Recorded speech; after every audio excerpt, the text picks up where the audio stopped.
Welcome back to Two Homers and a Realist. This is the postgame pod for the OSU Bedlam game, the last Bedlam for some time. We're going to have a lot to talk about, and we're going to try to restrain ourselves, but we're going to give you the straight dope on all of it. I'm Steve. I'm Connor. Lucas. Jay. Before we get into it, special thanks to our postgame sponsor, Tobacco Exchange. Best locations, best pricing, best staff, best selection in the entire metro area when it comes to your cigar needs. Check them out when you can. Let them know that we sent you there. We got some smokes tonight from them. Lucas, what are we smoking? I've forgotten. It's an Oscar? Oscar Valladeros. Yeah. Does that sound right? That sounds correct. Heaven and Hell is what it's called. Heaven and Hell. And Well, we found hell. Yep. We're definitely in hell. Well, guys. Do they sell narcotics? I think their neighbors do. Yeah. Probably not heavy enough stuff for what you're wanting. OU loses. Final score was 24-27. It's going to be tough because there's a tale of two frustrations here. One is a game plan and execution that was so poor and left so much to be desired that immediately we're taking notes early in the first quarter with frustration, worried that this is going to be a loss, which of course materializes. But in addition to that, the officiating down the stretch and in crunch time was so absolutely god-awful. I don't know if they're competent enough to be deliberately corrupt, but I do think there is a level of corruption going on, not a conspiracy in my estimation, but views differ, but at least a desire to not let OU get the calls that they absolutely should get. And we'll detail a lot of those. It is amazing how much Twitter is blowing up about it. Nationally, from people with no stake in the game, definitely not OU supporters by any means. You're seeing it across the board, and it's telling. It makes it a little satisfying, but it's also very frustrating. But I think one thing that we can all agree on beyond just the fact the officiating was horrific is that Jeff Lebby needs to be fired. Jeff Lebby is clearly, that experiment is over. It's not going to work. We need to move in a different direction, and we need to do so as quickly as possible. He's absolutely in over his head. We've talked about it for 2 years, unsure of the hire, initially slightly excited because the old school Baylor offense is simplistic but effective. But he is 110% learning on the job, and this is not a program that gets that type of offensive coordinator to run your team. This is not a learning game. This is not a program. This is not a place where you break in and find your footing. You got to be able to hit the ground running in this type of an environment. And he is clearly, now here we are more than a year and a half into it in terms of games, not capable. Yeah, the time's up. I mean, I think to Jay's point, we've sat here for a season and a half plus, giving him the opportunity to kind of prove himself, and we've had some speculation, especially lately, of if he is or is not the guy. I don't think we've firmly uttered the words across the board amongst the four of us that he needs to go. Yeah, it's time. It is absolutely time. There's no more room. You're out of time in terms of what you need to be doing to get ready for the SEC. He has shown no clear vision of progressing and making his offense better with whomever he has out there. Time's up, and Venables can't afford to keep rolling the dice with him. He can't afford to give him another chance in the offseason, whether or not he has Jackson Arnold or not. Get someone in there who you know is going to be able to run your offense effectively, put up points that you need, especially when you're holding teams to the points that we're holding them to, and move on from him. So, I don't know. I'm with you, Steve, Jay. That's one part of what we saw today. But I agree that the time is up on Jeff Lebby as Oklahoma's offensive coordinator. I'm super disappointed all the way around. Obviously offensively, which I've been ringing that bell for 2 full seasons now. It's really hurt us the last couple weeks, but all season long, outside of the rum-dums we played in the non-conference, our only good scoring game really was Iowa State, and I think we had a defensive touchdown in that game to make it 50. The officiating obviously was horrendous. We honestly probably played well enough, even with our limitations on offense, to win the game, and maybe by multiple touchdowns if they just correctly call the game. But here it is again. We're walking away with a loss in a game that should have been a win if we just played decent. And Andrew Rame really killed us with some bad snaps today. We had 2 turnovers just because of bad snaps. And it's hard to win football games when you're not evenly matched, but even a little bit better than the other team. But turnovers are just killers. That's the difference in the game, right? I mean, I think both those turnovers lead to points. I know the second one did. I'm pretty sure the first one did as well. Well, either way, it limits your possessions. So, yeah. Yeah. But, yep. So I wanted to highlight a few things that were positives because we don't want them to go unsaid, but they will then, in contrast, because they're so limited, highlight how poorly we played, and then we will get into the details of how poorly we played in terms of mostly play calling. One of the things we saw maybe for the first time this season was a GT counter, and it worked. Walker was able to get the TD. We haven't seen that, I don't think, at all this year. That's kind of become a staple in most successful offenses. On offense, that might be the extent of it. Other than getting yourself back into the game and having some success, we had some deep balls that were caught that were amazing. Farouk's catch down the sidelines was really, really good. He got pass interfered with, and he still caught the ball. That was incredible. What am I missing? Well, I guess running game was really strong. We saw Running game was really good. yeah, So Sawchuk really got ran into a really groove. well. Sawchuk had 13 carries for 111 yards, 8.5 yard average. 64 of that was on one play. Well, that's fine. Tawi Walker came in, had 8 carries for 59 yards for 7.4 yard carry. But we went away from the run. Brilliant. Yeah, we did go away from the run at Except odd when times. Except for the except second to for last the- possession where where we're doing a run it hurry 3 up and run it straight 3 times. straight plays. Yeah, it just is inexplicable. And so look how quickly we slip into the criticism like that. One of the things that was very confusing was subbing out Tawi Walker for Smothers to come in. What was that all about? Why are you playing a guy who has seen limited less than 10 carries throughout this entire season? And I know we're focused on positives, but again, We are? just trying to. Nah. But if DeMarco Murray is the one who's running personnel, and from everything we've heard and what Venables said, he doesn't know what he's doing just as much as what Jeff Lebby doesn't know what he's doing. No, it's problematic. So he's not only putting the game in question, or the game that we're playing in question, with the guys he's running out there. He's risking losing a running back like Caleb Hicks to the transfer portal, or Javante Barnes, which I'm not saying Barnes should be playing, but when you're putting Smothers in over a guy who, like Hicks, who for all accounts seems like the more talented back from what we've seen And just last and night, heard. late on Twitter, put out something that you would maybe did. assume Yeah, Hicks, that he's yep. going to get on the field. Yeah, so I don't know. I We think spun that a different way. Yeah. Maybe he was saying, "Oh, I'm not part of the game plan. I'm out of here." I don't know. so. Yeah, and as much as DeMarco's Yeah, could have been great, the end scene, like the Yeah, that's a wrap. That's a Oh, wrap. yeah. And as much as he's been great on the recruiting trail,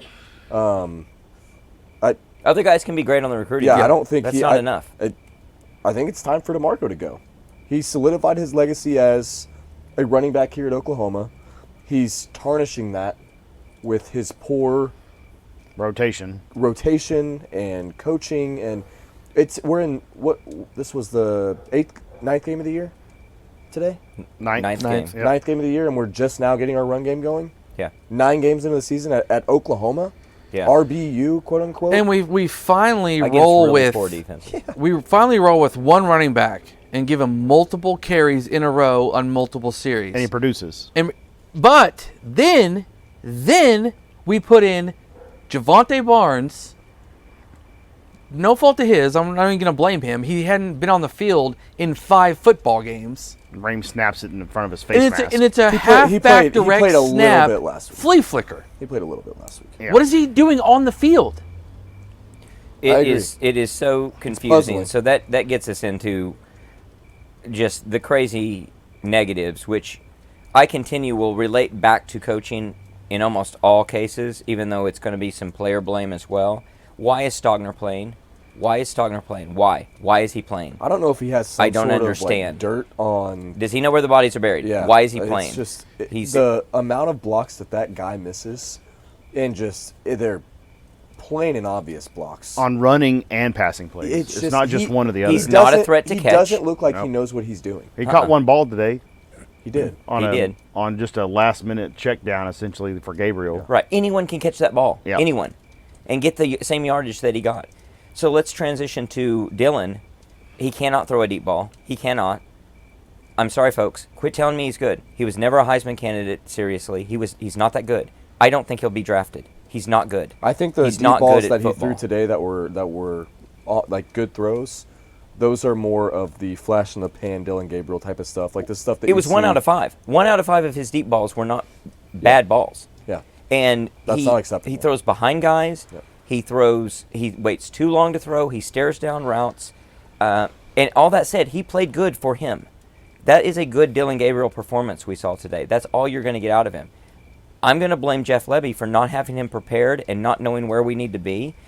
And whoever is making these decisions, including if it's Venables, choosing to play him over Jackson Arnold at this point, at some point in the season to where we've gotten right now. Because we're probably a different team with Jackson Arnold.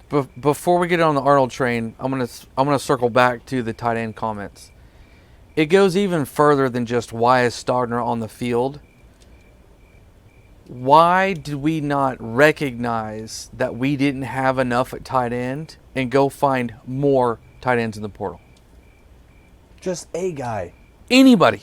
We got a converted quarterback from Michigan State to come in and play backup tight end. That is absolutely unacceptable. Who can't beat out the guy that we have a who's great there. tight end, coming in next year. Oh boy.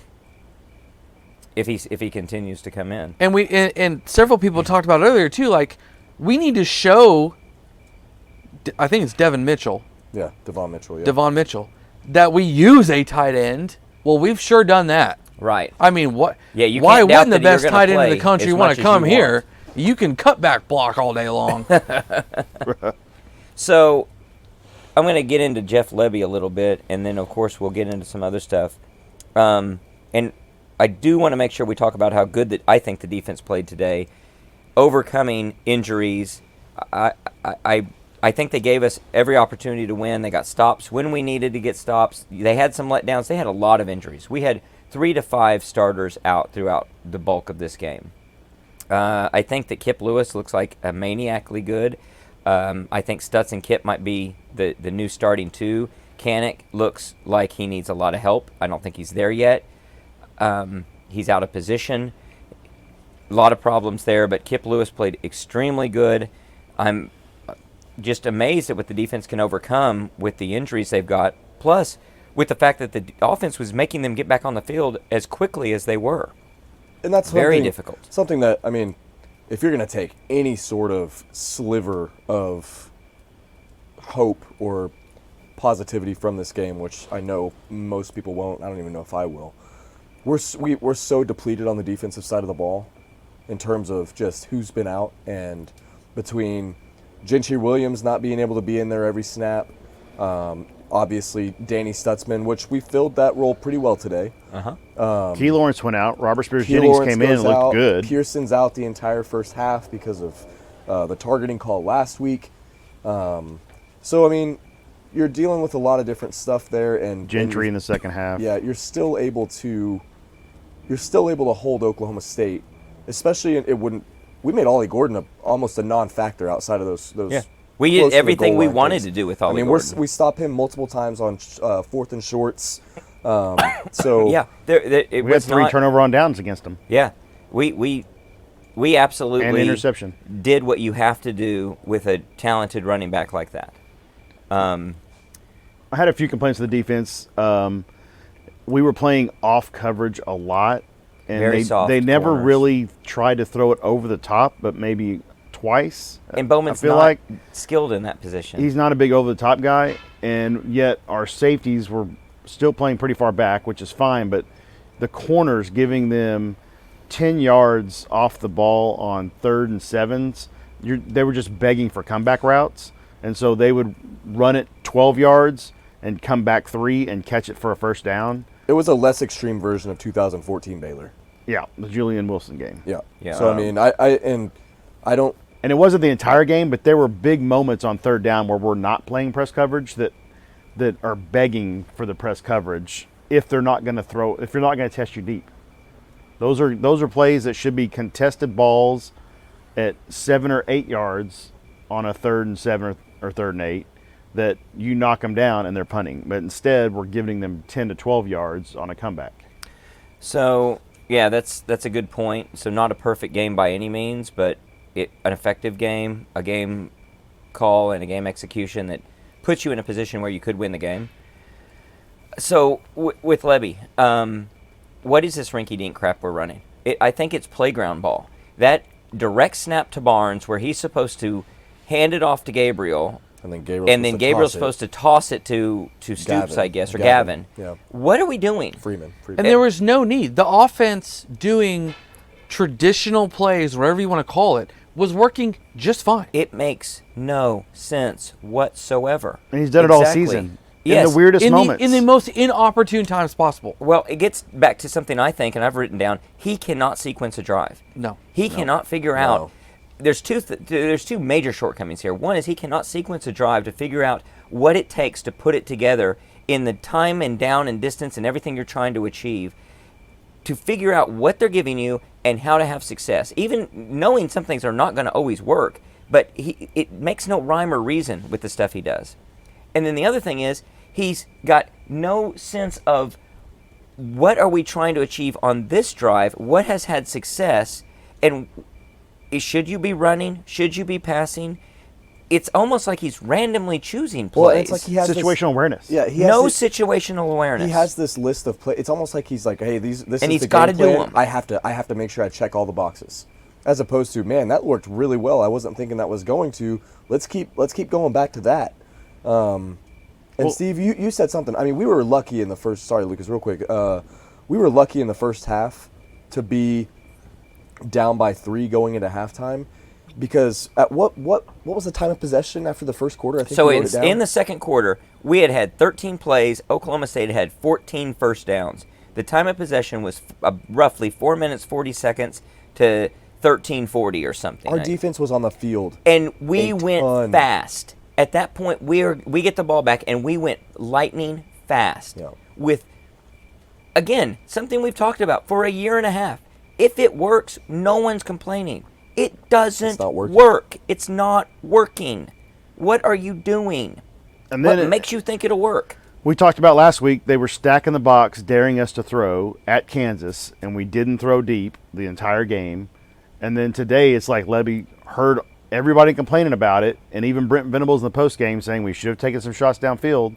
So what does he do on 2nd and 7? He throws a 40-yard ball down the field. When the their next safeties play, are back. The next play, 3rd and 7, when we're that's going to not throw what it 35 yards down the the numbers aren't dictating it. Yeah. Right. That's what we were afraid of in our midweek pod. Is he going to Overcorrect. overcorrect Yep. and be aggressive for no reason? And Jay watched tons of Baylor film, over the years, and loved the idea of their offense coming here because it was a numbers game. If they've got this many guys in the box, you do this. If they've got if they got less guys in the box, then you run the ball. It's a numbers game, but it doesn't appear like Lebby has not looking at any it. type of Baylor offense in him. I don't think he's looking at it. Any type of any offense, there's no identity.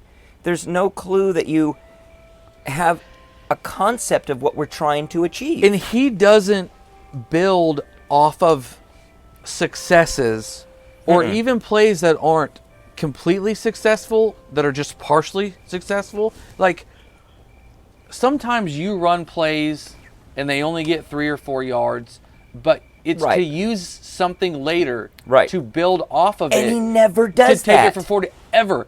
Everything is just its own sporadic, random play. Yes. And nothing is building towards something else. And it's never a misdirection of, here's the thing you've seen on film multiple times, and I'm going to do something, spring something completely different out of it.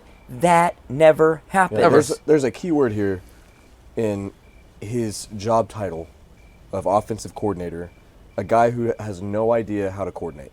None.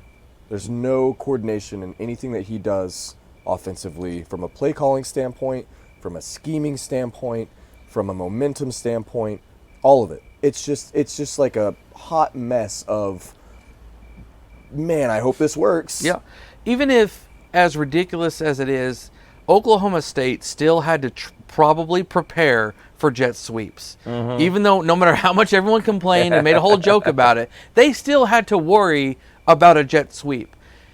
Do something to counter a fake jet sweep. Exactly. Anything. Yes. At all. Just pull the ball back. Anything. And hit a receiver that there's no business throwing to, because of, if you're really running a jet sweep. Yes. There's many, many things. You don't have to get crazy creative to come up with ideas that obviously you have one-on-one matchups if they prepared for the jet sweep, and you go about trying to exploit that. But he has no semblance of that. Another thing he doesn't have a clue about is down and distance in critical situations. Last play of the game offensively, we throw behind the sticks. And in the press conference, they asked him, and he said it should have been a yard deeper. Dipshit, that wouldn't have been far enough. And to what side of the field was it? Short side. Short side. Short side. Always to the short So side. even if to your the receiver sideline. catches it, he has absolutely no room to turn upfield. And back to, I mean, to go 2 weeks in a row and throw a player under the bus like he has Yes. in critical game deciding moments like that. Bush League. It's Bush League and it's childish. It's like, man, this Speaks is to character. this is Deflection. who we have as our offensive coordinator, a blue blood offensive coordinator right now. Yep. And you're sitting there blaming your players? And back to home base. Get the hell out of here. Does that fit with the soul mission? Does that fit with the character we're trying to build? Absolutely No. not. You think kids who are coming in hearing that want to play for that? Absolutely not. We can complain about DG and our shuffled offensive line and the running back rotations and receivers. At the end of the day, there are literally 125 offensive coordinators that want this job and would succeed to the umpteenth power with the players we have on this team. Yeah, absolutely. We played 3 teams in a row. One of the guys might be, as an analyst right now, Seth Luttrell. We played 3 teams in a row, roughly ranked 100th in total defense. And we can't muster up enough points to win a football game. Last week, defense did decent, actually better than the score probably shows. This week, they absolutely played well enough to win this football game. There is no question, the way football has evolved, 27 points, holding someone to 27 points, that is an absolute win. Well, and unless in you're honesty, Iowa, they actually held them to 20 points, because part of that 27 is our pathetic offense, who gives them the ball back in a situation and allows them to come down and get a touchdown. Part of that's officiating too. We'll talk about that. But yeah, I'm sorry. No, it's fine. I mean, that's just my tangent. Yeah. It's just 27 points by your defense against the nation's top running back and the guy that's just been thrust into the Heisman, how amazing he is. What do you have, 4.5 yards a carry? I mean, he was basically 4.4. shut down in terms Yes. of football terms nowadays. He was shut down as a runner.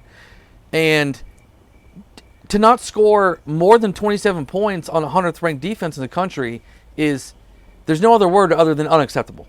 If you ask us or any OU fan the day before this season starts, when you play OSU, you're only going to give up 27 points. Will you take that? You unequivocally take that. Absolutely. All day, every day. You To think you're every gonna win- opponent Even if they're not on the even if whole they're not schedule. a huge, That's we don't probably know true. how good their defense is, but Right. you still take 27 points in this day and age of college football. You hold Anybody a in team the to conference. 27 under, you should be winning that Yeah. game. Nick Saban would take that Yeah. preseason. Hey, Nick, you hold everyone to 27 points or less. I'll take it. Yep. He expects and demands that his offense can put up considerably more points than that to be able to win that game. So, I guess we can rant and rave about it all we want. What's, I guess, comforting is the fact that I would suppose 80 to 90% of the Sooner Nation agrees with us. Maybe 70% when you throw in the people that probably aren't paying a lot of attention or are just loyalists who always want to just root for whoever happens to be in the job. But I think the tide has turned dramatically. I don't want to interject because Please do. what's going to happen too is nationally, right? The people that didn't watch the game, they're going to look at the offense and see that we put up like 490 yards Yeah. and not see that the Well, offense was an issue. It's the Dylan Gabriel effect, right? Like nobody's if you're not watching the game like we watched the game, and you see his stat lines, it's 70% Dylan Gabriel to New York, Dylan Gabriel for Heisman. It's BS. It's all ignorance, and it's also just a lack of watching the game itself. So I don't know. Well, my It's question so is bad. Levy fighting for his job at this point? Do we believe he's fighting for his job? He Both. should have a job. Well, I know, I agree. But do we believe he sees it that way? And do we believe it is true that he's fighting for his job? Now, maybe part of your answer is no because his job is gone. I don't think that's probably true, unfortunately. I mean, it's I don't know. I didn't think there was any chance that he would survive a Bedlam game, where we scored this few points. I really did. I didn't think we were going to score So this what low. do you think? How do you feel about it? Do you think that he is it done? Is he on the hot seat? Is he done? Is he not even on the hot seat? I think he's done. I don't think that means that he's not going to coach the rest of the season. I Right. think he's done. But so at this point, he's got lame duck status. Yes. In your mind, that's dangerous. I think if that's the case, you make a midseason. you make the fire. move now. I don't think Brent's got the guts to get rid of him by the end of this season. I don't either. I don't I either. think you have. I think you have should. to wait. I think, unfortunately, the way college football's set up, I think you have to wait till the signing period. The December signing you may period. Be right. You may be right. You have right. to. You can't So, can him right now If because you he's- can't scramble to find whatever X amount of offensive players you have committed. All right. So from two different angles, does Jeff Lebby think logically that he should play Jackson Arnold now? And two, does Brent Venables think logically he should play Jackson Arnold now to get him ready for the SEC? And do we think he should play Jeff Lebby now? Jackson Arnold. Yep. I mean, Jackson Arnold now. I mean, I think I can probably speak for all of us here. Yes, we should play Jackson Arnold now. The season that we're talking about right now, you can talk about a roundabout way where we end up in the conference championship game. It's not going to happen. Pure chaos. It won't. It won't happen. It's not going to fall that way for us, I don't think. I think you need to do, and if you're Jeff Lebby and you, Steve, to your point, if you are fighting for your job, which I think you are, I don't think it's necessarily lost at this point, even though it should be. But if you're fighting for your job, you're going into that meeting room on Monday or whenever it is with Brent and saying, look, now's the time that we scrap this year and it's pure preparation for next year. And if Jeff has some vision that he has for Jackson, he needs to start showcasing that he has it, and not only has it, but he can execute upon it now. And that would be my pitch if I'm Jeff Lebby. Yeah. I have Jackson Arnold. I can play with him, watch what we can do, and this is how I can make sure that we go into the SEC competitive with me having my job and Jackson at the helm. See, fortunately or unfortunately for the sport of college football, this is where it's become more pro-centric in terms of nobody cares anymore about, okay, let me put it, the blue bloods in college football do not care anymore about some middle-of-the-road bowl win anymore. Mm-hmm. Okay, that's the playoff effect. And if that is out of the picture and that's out of the way, then you have got to do what you need to do to next season. It is on to next season. It sucks for the seniors on the team. It sucks for maybe your starting quarterback in Dylan Gabriel's instance. But everything we do from literally the Right bus now. ride home right now is for next year and beyond. There is no more rest And this to year. that effect, Nobody cares. As a benefit, we don't take that big of a step back, I don't think, in doing that. I don't either, and that's my thought as well. Is give Jackson the West Virginia game. Just say, hey, this is just be like, hey, you're the guy this week. Jay, to your point, And it will not happen. No, But it it won't won't. happen. It absolutely won't. It won't happen. But give Jackson the West Virginia game, and Steve, to your exact point, I do not think you would see a noticeable drop off between what we saw today and what we've been seeing this season to that game. In fact, you may see something better. You give Seth Luttrell 3 games with Jackson Arnold. Here's your audition. Well, then that definitely is you've lost your job, which counters to your point about in today's college football, maybe But you I'm saying can't do it. that's what I would do. But maybe you do it. That's what I do. And if you're, I don't know what Brent Venables' thinking is, but You need maybe to see his if Jackson thinking- Arnold can even freaking play. Well, because if we don't you're- even know that yet. If your thinking is Seth Luttrell is my guy, you definitely make that move now. Jeff Lebby goes away right away, and Seth Luttrell's your guy because then you tell recruits, this is the it. future. This is what it looks like. And also, if you're Brent Venables and you think you need to make a move with Jeff Lebby, you probably don't play Jackson Arnold because you don't want things to be better for Lebby. You don't want to make it difficult to fire him. Yeah. So you might as well you don't fire play him. Arnold with Levy. Right. Yeah. So you get rid of Lebby, play Jackson Yes. Arnold with Seth Luttrell or whoever, and I think that's a winning combination in terms of making good decisions for the future. It is a difficult thing to do, but you get paid millions of dollars to do that type of thing. Yeah, nobody feels bad for Levy at $1.8 million a year if he No, loses his and job. no one feels bad for Brent Venables for having to make a tough decision like that. Lucas, what do you think? I don't think anything will happen. I think Jeff Lebby's still our offensive coordinator next year, unless somehow we win the next 3 games and some mid-run team comes a calling to be the head coach, like a UTEP or something. But you agree it all should happen. Well, yeah. But I don't think he should have been hired to begin anything with. will happen. Right. What But are you don't- saying on the Jackson Arnold versus Gabriel the rest of the season? I don't think you have anything to lose. Yeah. You're out of the playoff picture I agree. for sure. Yeah. You're more than likely out of the Big 12 title.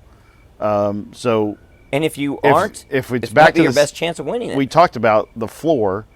Jackson Arnold's floor is probably very similar to Dylan Gabriel's floor as far as if they both had a bad game. You're looking at probably scoring the same amount of points. But the upside, just based on arm strength alone and accuracy, I don't care what Dylan Gabriel's 70% is because I could throw 75, for 60% 75 or in 80% this of those offense. passes are inside of 10 yards. That shouldn't be hard to complete. But Arnold being able to throw it 40 yards on a rope should get him the opportunity Yep. to go show what he can do and build some confidence going into next season. I mean, what are the only? Sorry, go ahead. Good. I was going to say, go ahead and finish that I'm thought. just saying. What is the for Brent Venables right now? If we asked him this question to his face, to Lucas's point, what do you have to lose in doing this, or what are you putting at stake? Is it you're just sacrificing your loyalty to your players, to your player Dylan Gabriel, and I think that has something a lot with Brent to do with it. So I don't know. Well, that's a perfect question point because that is exactly what, in the realm of what I was thinking, needs to be thought about. Brent Venables needs to think about his future, and He's flirting with. he better be careful. Yeah. He may need to make a move quickly, including getting Jackson Arnold good, because he may not have a future here and be able to see this thing through. You may need to get Jackson Arnold good enough so that you are competitive and can win in the SEC, or you may not see a year 4. Yeah.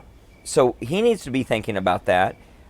I would hope that he is, because I hope that he feels the heat. I hope that he feels this isn't good enough. And I really do think he does. I will criticize, I think it has to come down to Venables on a couple different things. One is, right before the end of the half, Oklahoma State is on a 4th down. There's 39 seconds left, roughly. And he chooses not to call a timeout, which allowed Mike Gundy to go down to 2 seconds and throw a Hail Mary pass. Now, fortunately for us, it was Bowman throwing the Hail Mary, and he can't even get it to the end zone. But if he calls timeout, then they have to punt the ball. We don't have to field the ball.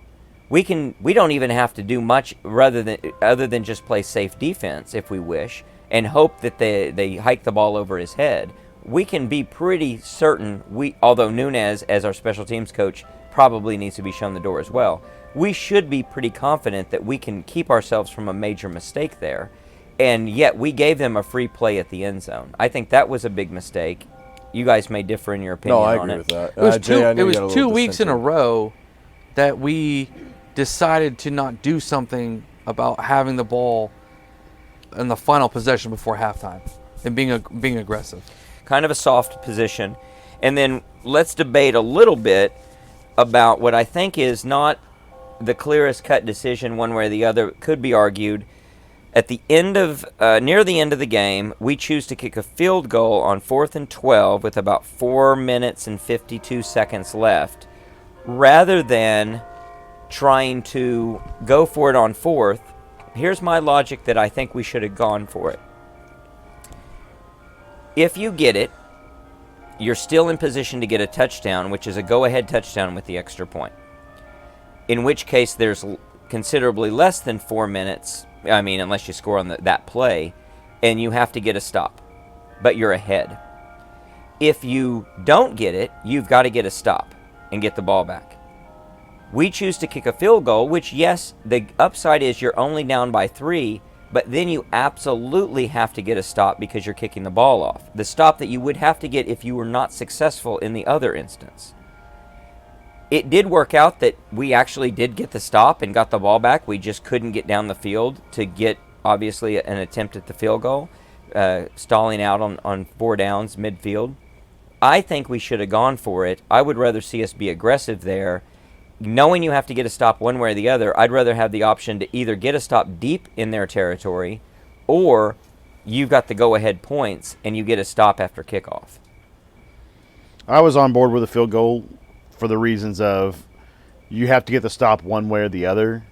And Oklahoma State with a 3-point lead, if we score the touchdown, they're going to be very conservative on their what should have been their last possession, essentially, which gave us the ball back And did. and stupidly they threw That was an incomplete pass that stopped the clock for us and saved us from having to burn a timeout on the second down, I believe. Third down. Was it third down? Because we called a timeout on second, they incomplete on the third, and then say we still have one timeout left. So we got the ball back in position to go win the game with a touchdown, or tie it with a field goal and more than likely go to overtime. And I don't trust a 4th and 12 play to Jeff Lebby any more than I trusted him to go down the field and score, or go down the field and get a field goal to tie the game. And at that point, on that drive, it was another one of those, nothing looked smooth or calculated on that drive that we stalled out. that could be true. And so With the an 4th and exception 12 that we'll talk felt about in a second. The 4th and 12 felt very, out of reach. Yes, sort of. We'll talk about that in a second because it relates to officiating. And I will grant you, with Jeff Lebby, I don't have a lot of confidence there. So maybe, should we look at it as that's Brent Venables expressing not a lot of confidence in Jeff Lebby on a 4th and 12. But Well, if you're putting more faith in your terrible place kicker than you are in Jeff Lebby on picking up a 4th and 12, it does say all you need to know. so maybe it does. Although I'll stand by, I wish we would have gone for it. Even though we got the ball back and it seemed to work out the way you'd want it to work out, I don't know. And I reserve the right to say, if the analytics came back a certain way, you're probably right. And maybe the analytics we don't have to look at. It's Jeff Lebby. But Jeff Lebby has to lead a drive down the field. So you're damned if you do, damned if you don't. What I don't was know. the little tangent here, because Lucas kind of nudged me earlier. What was did anybody recall the down and distance when we missed the field goal early in the game? The wide right. I think it was a 47-yard field goal. So like a 4th and 7 or something? Yeah, something along those lines. So Which he had the leg this time. He missed it to the right by just less than a missed. foot. I mean, it was pretty close. yeah, I mean, it was. It wasn't a well-driven ball. It No, took forever he getting gets there. A lot. He gets a lot of foot under the ball. I don't know. I think maybe to Steve's point, towards the end of the game, that may have been where I was at as well. Man, if Schmidt continues on the path that he was on and missing field goals, you're in the same position you would have been in if you don't get it on 4th down. So I don't know. It's a tough call. I'm with Steve. I agree. I think I would have rather seen us be aggressive and go for it.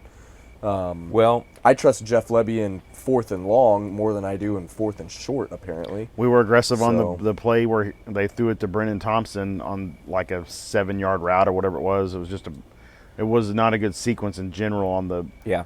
He didn't have any space. The throw wasn't very good either way. Well, Steve, you brought it up too. It's like, I don't know why we feel like we have to run in front of or just at the sticks to get a first down when we need it. Run 5 yards deeper. Yeah. How many times we watched It's them crazy. watch OSU run comebacks because we didn't use press Right. coverage, and on a 4th and 7, you send your guy 11 yards and he comes back and he catches it at 9 yards. How many times was the middle of the field open today? How many times were Drake Stoops made a living in the middle of that field. It is mind-boggling how he goes away from things as if there's no way they can work because they worked earlier. It is so frustrating. On that 4th and 12, it's 4th and 12 for a very specific reason. Does anyone remember why it's 4th and 12 and not 1st and goal at the 2-yard line? Yeah. It seems like I remember It's because 2 Drake years Stoops couldn't catch ago it a guy one-handed. getting tackled in the end zone, and yet again Drake Stoops got tackled in the end zone in what is the most textbook pass interference in the end zone you can get. You mean Absolutely. he doesn't have to And he catch out almost with, caught the with ball one still. arm tied behind his back? Yeah. It is unbelievable. It is just fascinating how creative they can get on keeping the flags in their pockets. So that's the first one in a Well, the series last of one, really. bad ones. Yeah. Well, the first one, The worst one. The worst. Well, is it? I don't know. They had a Because third and then 7. Then we kicked the field goal and we kicked the ball off, and we then stopped them on 1st and 2nd down. It's 3rd and 6. And what happens? This is It's reversed. You're That reversed. happened first. Yeah. Oh, you're right. You're right. You're right. You're right. It all It's all 3rd runs and together 6. because they all happen so close together that it eerily handing OSU the game. Sorry, I need to loosely say that it didn't hand them the game. There's a lot of stuff that lost us the game. But Steve, the Drake one You're right. happened last After but it was the last thing. Well, let's go backwards. And Makari let's talk Vickers about the series is in before. coverage. And it's 3rd and 6. They're pinned deep. I don't know what. We maybe they're had the Gabriel 10? They're the at Gabriel Yeah, they're at punt, the 15. 15? which Yeah, yeah. we've been Oh, calling yeah, yeah, yeah. for The years. 7-yard Yes, that's right. We've been calling We forever. punted to the 3. For a punt. Oh, yeah, we pooch from punt. a pooch Pooch punt. punt. He pooch punts it perfectly. To the 3. We field it and stop them the way you'd want to on the 3-yard line. That's right. That's Great play. right. Great play. We've Is been that- calling forever. Was that special for it. teams or was that a Jeff Lebby deal? Or is that Brent Venables saying I think it might have been Brett. because that was I don't know what the down it was 4th and I don't know 4th and 6 4, or 8 5, somewhere around yeah. there maybe whatever, and we went out there like we were going to go for it. 4th and 5, I think, yeah. Instead we get the Dylan Gabriel pooch punt to the 3 executed perfectly. Something we've said for years you should have in your arsenal. And then OSU gets the ball. We stop them on 1st down, 2nd down. It's 3rd and 6 or 7. Uh-huh. They throw the ball down the field. Makari Vickers is in absolutely perfect coverage. The wide receiver, number 10, don't know which one it was, he pushes him once. Makari Vickers recovers. Then he pushes him a second time To the ground. and then goes to catch the ball, doesn't complete the catch. No, he does catch it. So it should. No, he didn't. He No, dropped he it. didn't Oh, catch he it. dropped it. He dropped Yeah. it. So Even it with should all have that, been, he dropped it. It should have been 4th and 7 or 6 from OSU's own 7-yard line. I want to No, say. it shouldn't have. It should have been 4th. Well, yeah, we would have because declined the would've penalty. declined the It penalty. should have been offensive pass Yeah. interference. Yeah, that's what it you should could have have called been. it twice on the same play on the same guy, but instead they call a penalty on defensive pass interference. It would have been them punting from the 7-yard line, which gives us the ball ahead 21-17. That's right. Inside more than likely the 50 because they're No. 20. they were punting from the 7. 21 to 20. It was at that third. point. It was 3rd and 5 at the OSU 8 when that happened. 25 to 20. Okay. 21 to 20. What was the score? 21 yeah, to 20. we were up. We were up. 21-17. 21-17. Okay. That's the field goal? So they're punting. No, they end up scoring a touchdown on that. Oh yeah, drive. we held him to a field goal after the turnover. So they call pass interference on us. Gives him the ball, first down, a 15-yard penalty.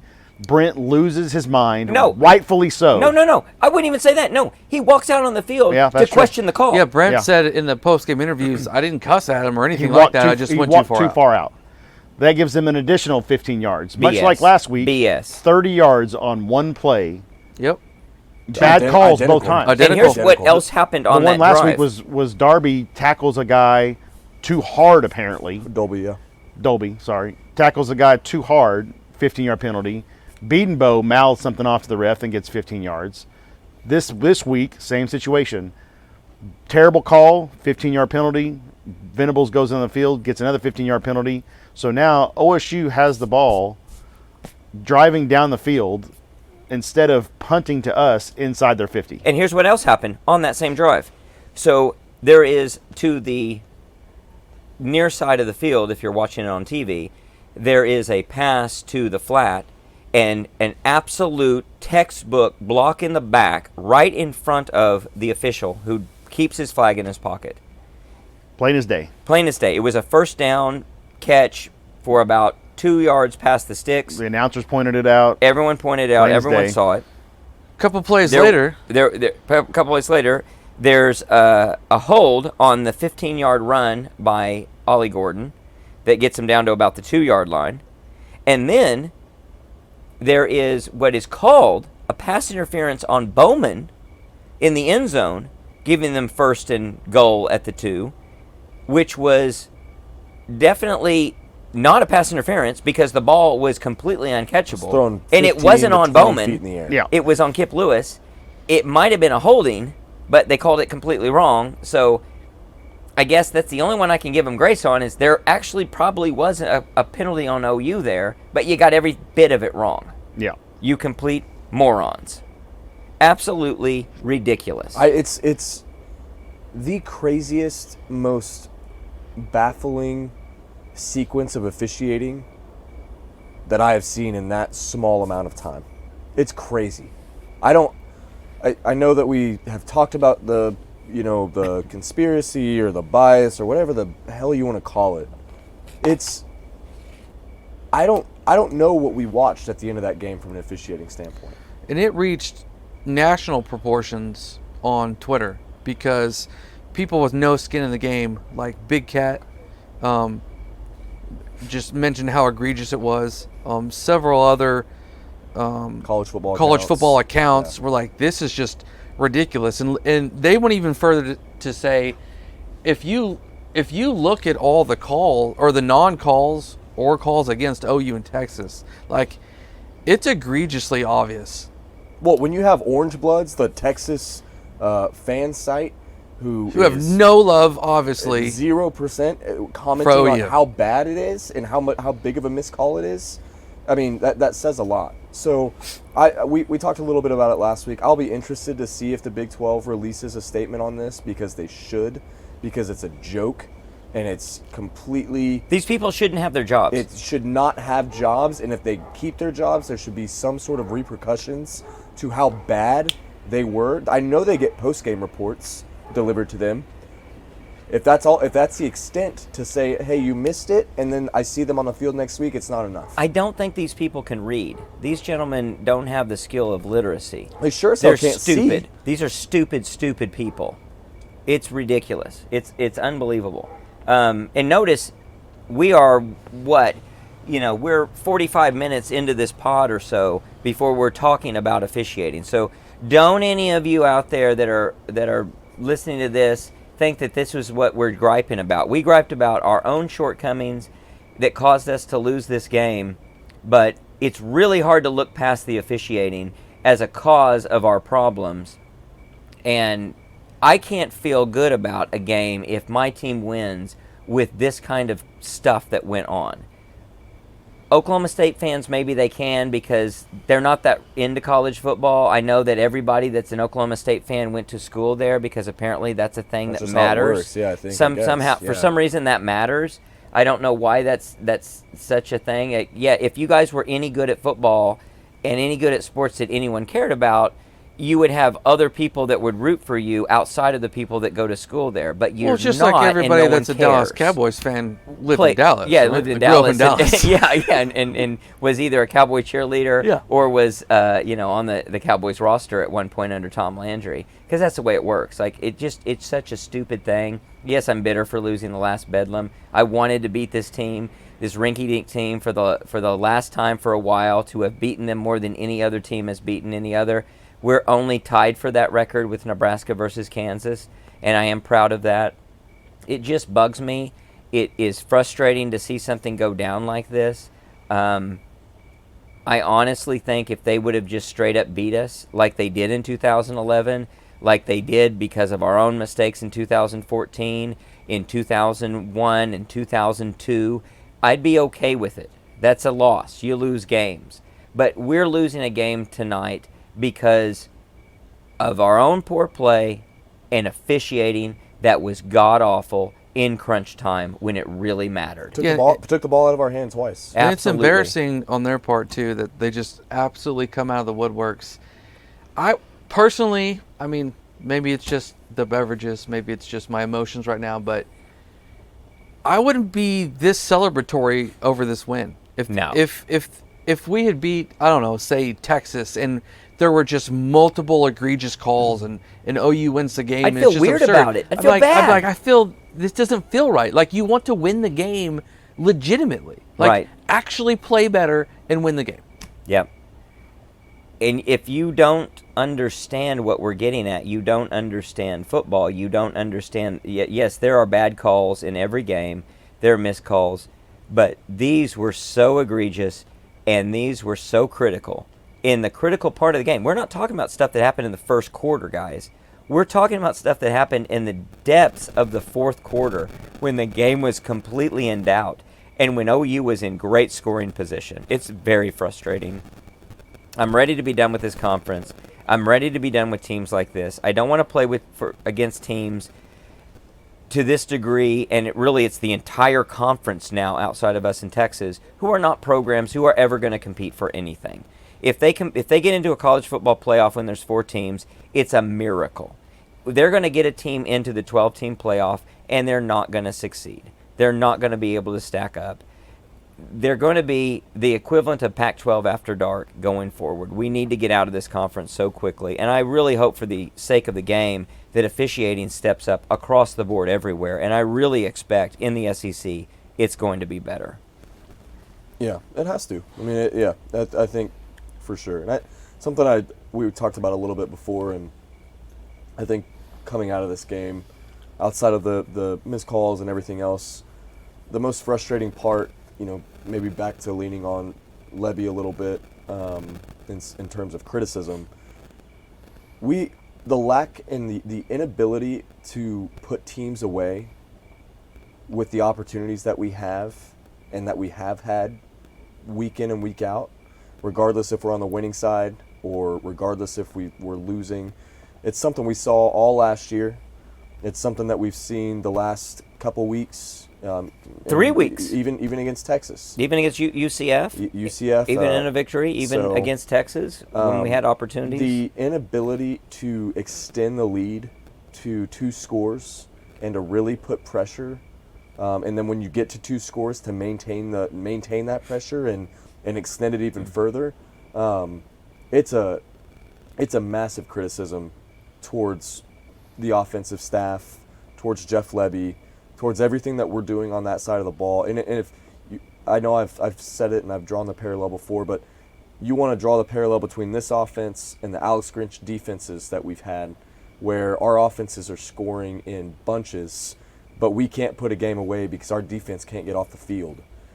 It's the same exact thing, just on the other side of the ball. It is. Our defense is doing everything that they have to do to keep you in it, to get you back on the field for offense, to get you the ball, and we completely come up empty time in and time out. It's just it's a crazy. joke. It's ridiculous. It's pathetic. Well, I look at it from this standpoint. It's like if you own a position, I'm going to relate it to what I do for a living, and you own a portfolio of securities. Every time you look at those, you need to decide, would I buy it today? Just because you own it doesn't mean you would continue to hold it. You need to think, would I buy it? With what we've seen out of Jeff Lebby, would we hire him today? This body of work, would we hire him No way. at this program? No way. No. Not scoring. What was the stat? Not scoring more than 30 More than 35 points against a- any against a Power 5 team. Opponent, except Yeah. once this year, and then I don't remember very few times last year. Yeah, very few times last year, and definitely not down the stretch. I mean, you look at the SMU game, and we couldn't put them away. And I know they had a better than average defense, but not much more, if that's even true. We're not playing great defenses. These are bad defenses. They're rated really poorly. Yeah, when you're talking triple digits, Yeah. the last 3 games, and we haven't broken, 33 points? Kansas? We are and we're in net. We're minus 5 points. I think we beat UCF by 1, and then have lost the last 2 games by 3. Is that right? Yeah. So Against 104, 106, 112, whatever those numbers are. I guess we lost by 4. It's last week. ridiculous. Sorry. It is ridiculous. It's completely ridiculous. 5. It's so frustrating as you look at it. There's no good explanation for it. There's no way to spin this and say anything other than this is really, really poor, well below what we deserve, what this program is designed to do. This is not excellence, and this isn't the pursuit of excellence. So this is going to be real telling. Where we go in the next few weeks and what we do is going to be very, very interesting. It's going to maybe define Brent Venables' career. His decisions in the next few weeks are going to be critical to what he can do. My biggest fear is either we play Jackson Arnold now, and he's just good enough in a Lebby offense for Lebby to keep his job, or somehow we don't have the guts to move Jeff Lebby out of this position, and he is still our coach, as Lucas fears, coming into next season, and Jackson Arnold again is just good enough for him to keep his job. It's going to be really tough to be a fan who doesn't raise a lot of ruckus, and I think I don't speak for just myself, but many fans when I say that, if that is really the case. I don't see how Jeff Lebby rectifies and turns the ship around for Jeff Lebby in our offense right now. How many back-to-back regular season games did Bob Stoops lose in his 20 That would be plus 0. years? 0? That would be none. He never lost back-to-back games in a No, he regular did not. season? No, he did not. How about Brent Venables? How many times we lost back-to-back games in a regular season? Venables is 2 3 and times? 2 and I think 7. 3 times. I think 3 He's- times. We're 2 and 7 in one-score games.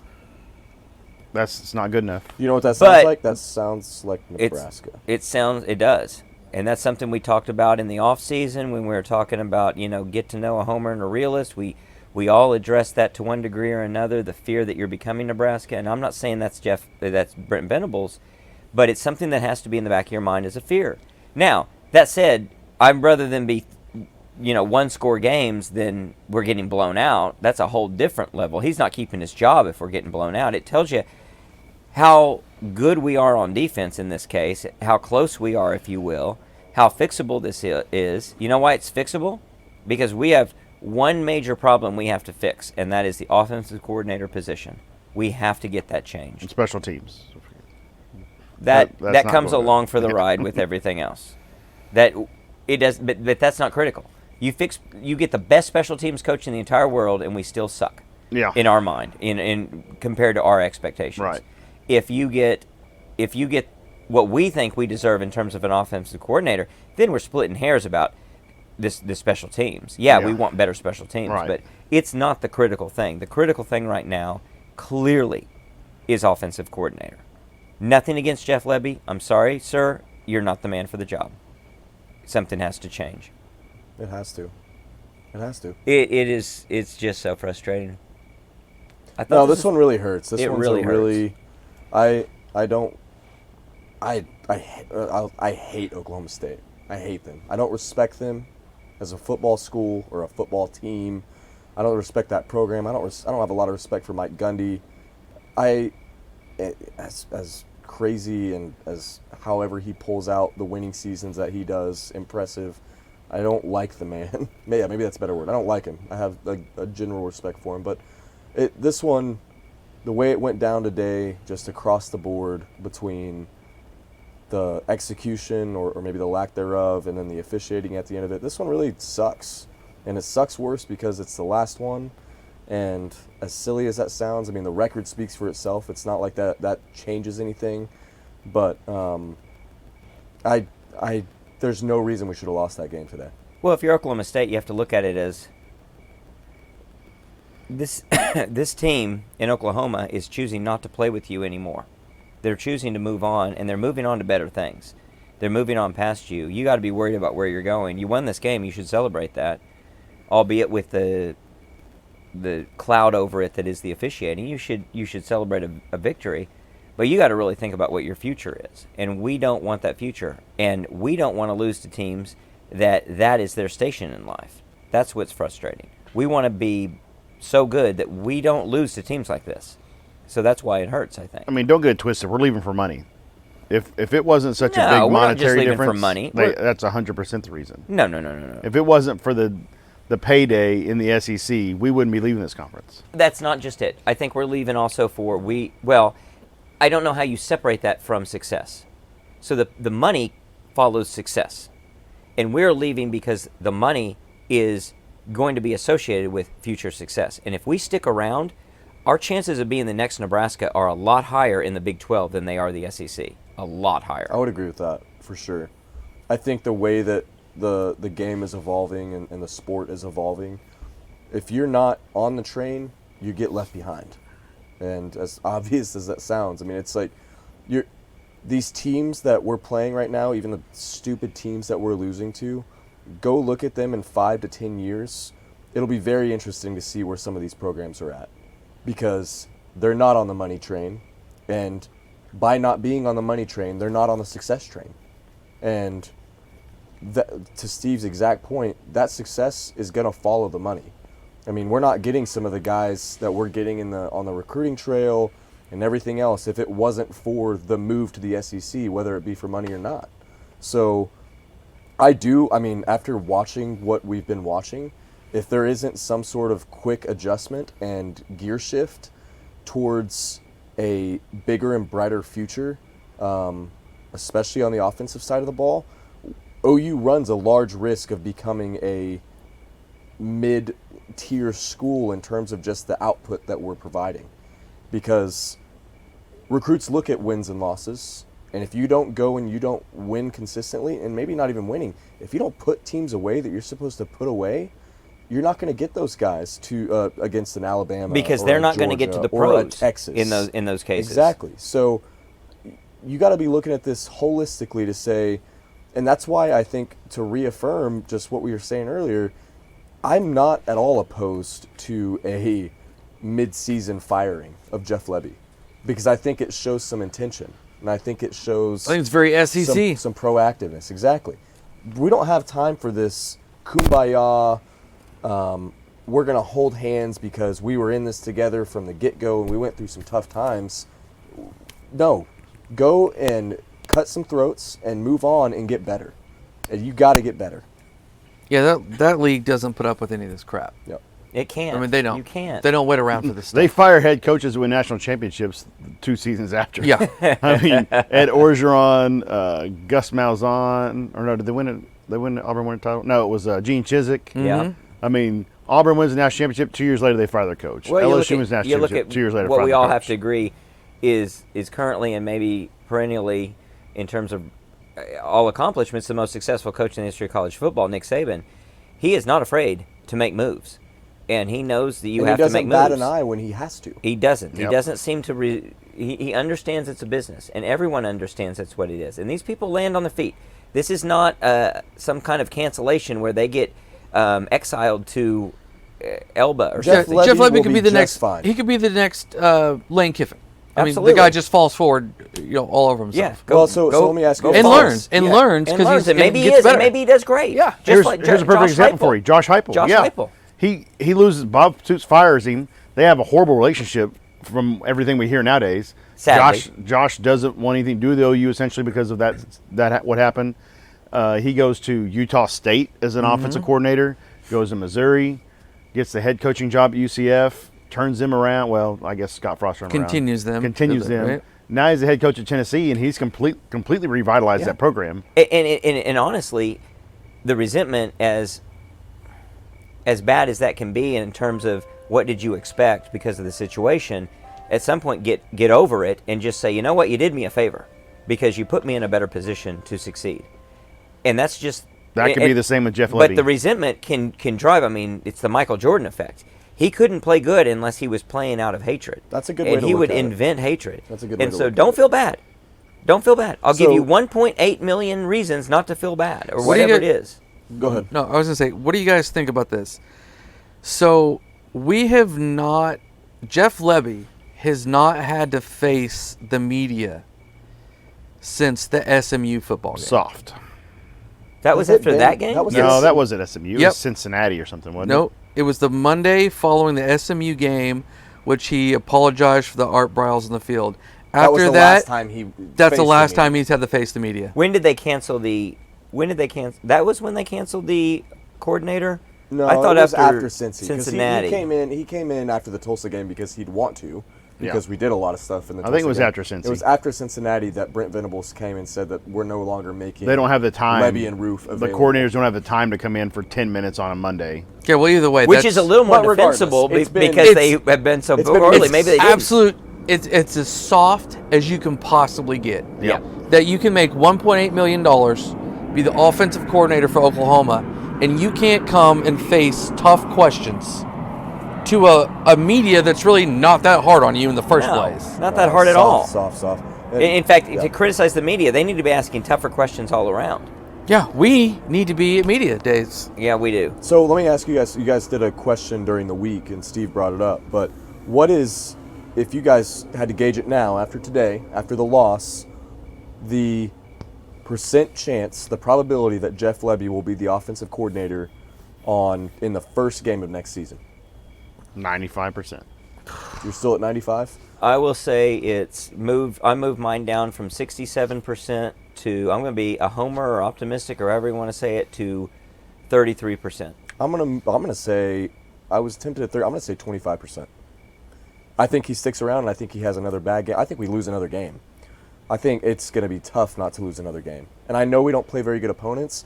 Going to Provo in that Well, you might envi- lose the bowl game if you in win the that next environment, three. That's true. So I mean, there's 4 games out there that he could lose, I guess. I'm gonna say 25%. What do you think, Jay? I don't know. I'm not thinking clearly right now. Oh, you're just like Jeff Levy. I really thought coming into today we would be pissed off. We would be aggressive to the point that it's kind of what we do. We're on a week, off a week, on a week, off a week. I think the importance of this game was just too high for him to perform at this level. I think he's done. So I say 0%. 0%. I love it. 0% I love chance. it. I sure hope you're right. I hope you're Burn right. it to the ground, I do. I top think to it's bottom. And I hope he goes and succeeds somewhere. I don't Yeah. have anything I hope against the guy. anybody who leaves this staff, I hope they go and succeed, as long Absolutely. as it's not against us, Against Texas. us.